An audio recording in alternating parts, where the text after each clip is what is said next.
Shanghai partially resumed its cross-district public transport on Sunday, as community transmission of infections in all its 16 districts has been cut off.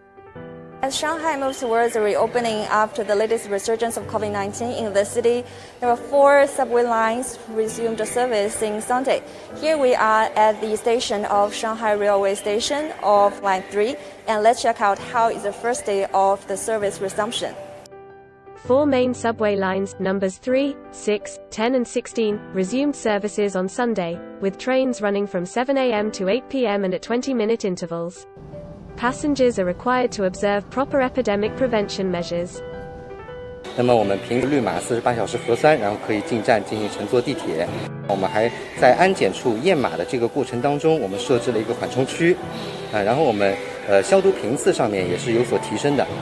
公共区域的话14个小时一次，那么相对来说乘客更为密集接触的一个地区，像卫生间、像安检的这个地方，我们是2个小时进行消毒一次。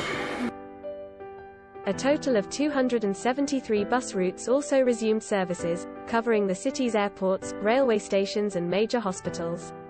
All bus drivers and subway staff in direct contact with passengers are required to receive 2 antigen tests in the morning and a PCR test in the afternoon every day.